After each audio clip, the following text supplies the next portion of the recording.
ஓம் சிவாய அகத்தீசாய நம. ஓம் சிவாய நந்தீசாய நம. ஓம் சிவாய திருமூலதேவாய நம. ஓம் சிவாய கருவூர் தேவாய நம.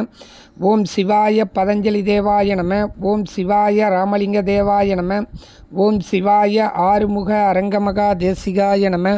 ஓம் சிவாய ஆறுமுக அரங்கமகா சர்க்குருவே நம.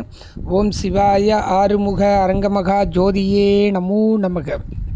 ஸ்ரீ அகத்தியர் சன்மார்க்க சங்கம் ஓங்காரக்குடி தவத்திரு ஆறுமுக அரங்கமகா தேசிக சுவாமிகள் கருணை மிகுந்த அருளாசினால் உலக மக்கள் நன்மையடையவும் பருவமழை வேண்டியும் உலக மக்களுக்கெல்லாம் சகலவிதமான நோய்களை நீக்கக்கூடிய சித்தர்களின் ஆசி பெற்று திருவடிகளை பூஜித்து லட்சோப லட்ச ஏழை எளிய மக்கள், முடியாதவர்கள், முதியோர்கள் தலைமையிலிருந்து குருநாதர் அருளாசி பெற்று அனைத்து கிளை சங்கைகளிலும் நாள்தோறும் லட்சக்கணக்கான மக்களுக்கு பசி என்கிற நெருப்பை ஆகாரம் கொடுத்து அணைத்து கொண்டிருக்கிறார்கள். தர்மத்தை பற்றி சித்தர் சிவவாக்கியர் பெருமான் ஆடு நாடு தேடினும் ஆணிசேனை தேடினும் கோடிவாசி தேடினும் குறுக்கே வந்து நிற்குமோ ஓடியிட்ட பிச்சையும் உகந்து செய்த தர்மமும் சாடிவிட்ட குதிரை போல் தர்மமுந்து நிற்குமே என்பது சித்தர் சிவவாக்கியர் பெருமானின் அருள்வாக்காகும்.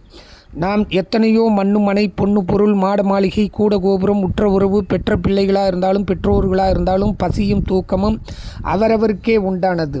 ஒவ்வொருவருக்கும் பசிக்கு அவரவர் தான் உண்க வேண்டும். அவரவருடைய தூக்கம் அலுப்பு சலுப்புக்கு அவரவர் தான் தூங்கி எழ வேண்டும். ஒருவருடைய தூக்கத்துக்காக இன்னொருவர் தூங்க முடியாது. ஒருவருடைய பசிக்காக இன்னொருவர் பசியாற முடியாது. இது போன்றுதான் பாவமும் புண்ணியமும். ஒவ்வொருவரும் அவரவருடைய ஆன்மா மோட்சலாபம் பெற வேண்டி தர்மம் செய்து இறைவன் அருளை பெற்று இன்புற்று வாழ எல்லாம் வல்ல முருகப்பெருமான் வகுத்த நெறியாகும். ஓங்காரக்குடியில் அடியார்களின் அறிவுக்கு அறிவாய் விளங்கும் அருஜோதி வள்ளல் ஆசான் சுப்பிரமணியரின் அருள்வாக்காகும். ஓம் முருகா, ஓம் அரங்கா, ஓம் முருகா.